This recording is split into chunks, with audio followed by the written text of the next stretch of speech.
I think in Asia, the first area where we see an S&OP process making a major dent is in the area of demand management. And especially in the area of a lot of these e-commerce companies that have come in. We've got Flipkart and Amazon, for example, in India. There is a lot of demand management area and intense work which is getting done. And I think there the S&OP process is getting sort of structured in a better way. The other area which I find is in the area of supplies, where you are dealing with a lot of the customer fulfillment processes. So a lot of focus is coming in terms of the customer fulfillment processes, where I see this S&OP trends are sort of picking up. And the third area I'm finding is in the area of data and analytics. And there I think, especially where, for example, I'm coming from a logistics space, a lot of companies are bringing out the area of sort of using data to be able to optimize their logistics activities in the country. So that's the three very, very recent trends in S&OP that I can see.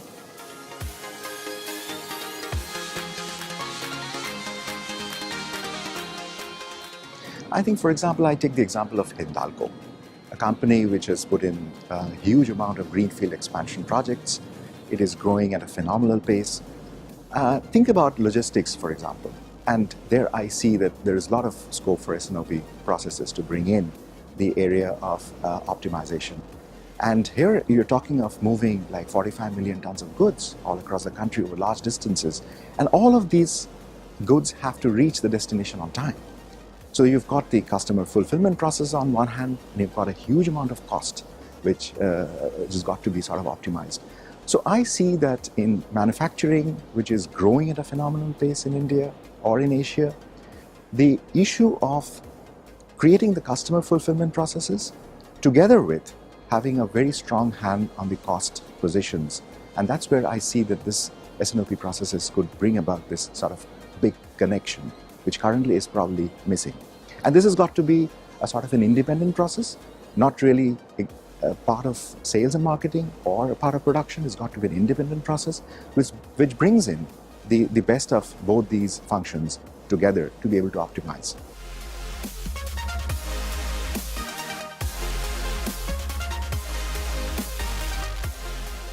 I take the example of European supply chain where I was working with Novelis, and we used the Quintic company planner. It already had the macro planner, and it already also had the scheduler. So we put an important piece, which is the company planner, in the whole basket of things. So here you have a very classic process of delivering goods absolutely on time with your very, very demanding customers like the automotive customers. So you have, for example, a single line in Munich, which is the BMW line, which is producing something like 12 different models of BMW.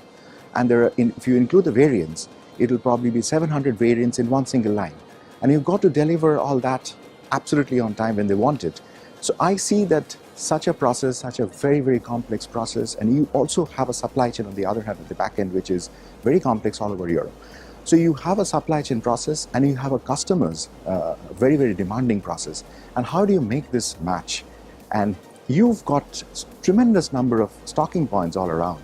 And the question is to sort of meet supply with demand in each of these stocking points.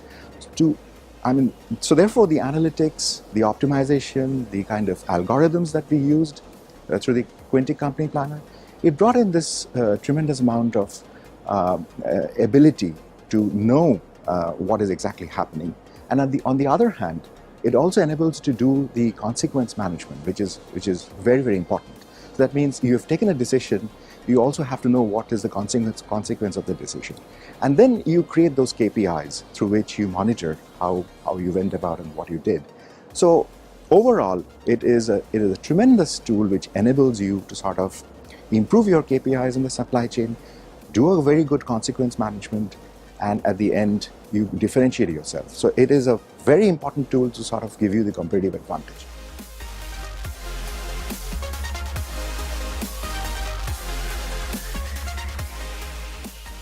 So I think the first competitive advantage which is measurable would be the ability to sort of handle changes.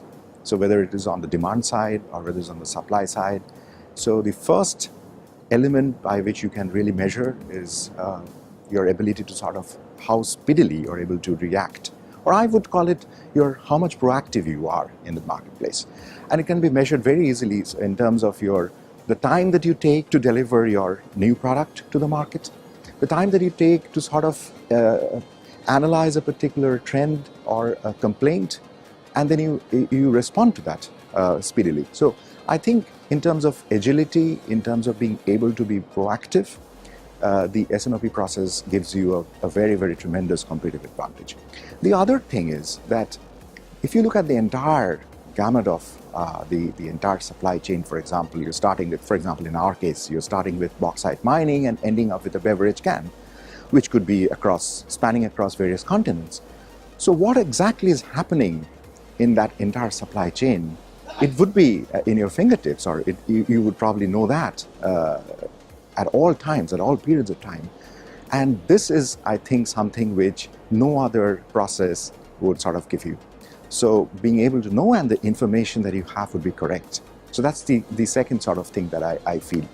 And the third is, which is going to be increasingly important, is the ability to sort of have, I won't say control, but I would say your ability to sort of know where your costs are, and then you can decide what you want to do with them, whether it can be in terms of inventory, in terms of cash flows. So the S&OP process gives you that information in a way that you can take decisions on them. So I think these are the key competitive advantages that you can have from an S&OP process.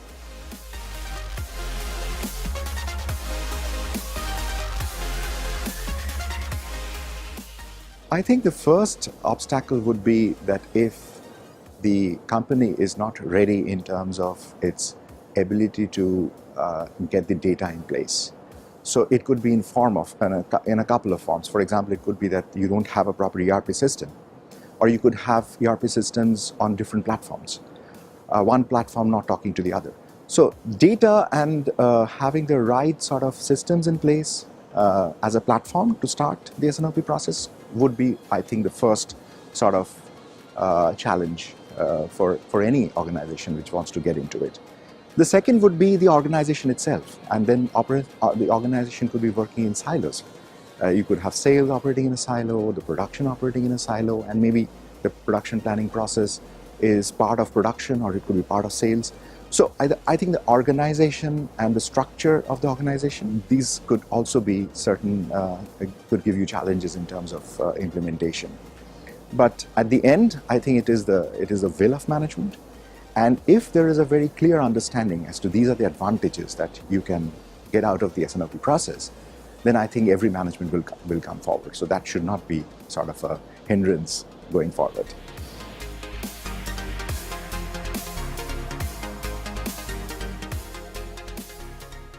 In Hindalco, after we went for the expansion, the current challenges is more on the logistics area.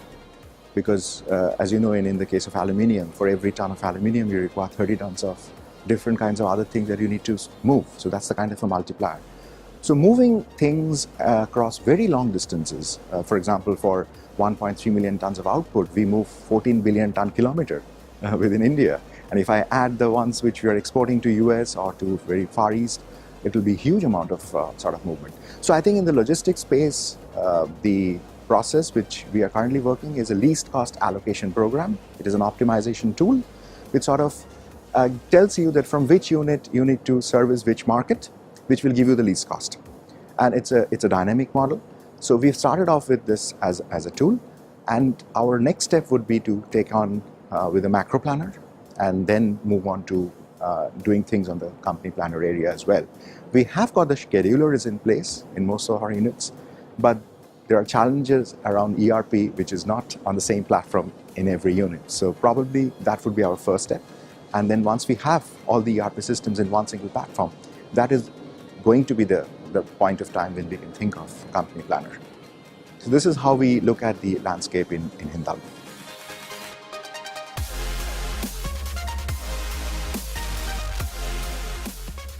I think the first thing that the manufacturers have to grapple in Asia in particular is that this growth that we are having is not going to be an everlasting sort of thing, and it's not going to last forever. And I think that growth is going to sort of plateau out in course of time. And manufacturers have to deal with that in terms of retaining their market share, retaining their margins. And when we think of retaining of margins in a market which is not growing, is something which the Asian manufacturers have not seen. And that is, I think, the point where SNOP could come in as a very, very handy tool in terms of giving you the competitive advantage, in terms of increasing your margins at the marketplace. So I see that growth, and this, all our strategies fixated around the growth, would have to look at other areas of importance as well, and margin improvement I see as a fundamental sort of driver of strategy going forward. So that's where I think SNOP process could come in to sort of help us.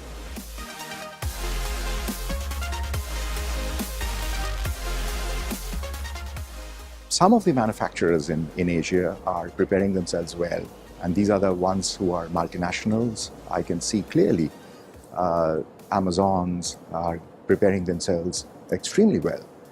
But there are others who are currently grappling, and they have increased pressures, the investor pressures, cost pressures, and they are sort of not seeing the future in the same light. But increasingly, there are a group of people in the manufacturing space who are thinking of data, analytics, optimization programs, and I see that trend is sort of increasing. So I think the future is going to be bright for them, at least, who are preparing themselves, and they would be in a much better position that if the growth sort of does not continue in the same sort of trajectory, and they would be much better prepared to deal with the margin pressures at that point of time.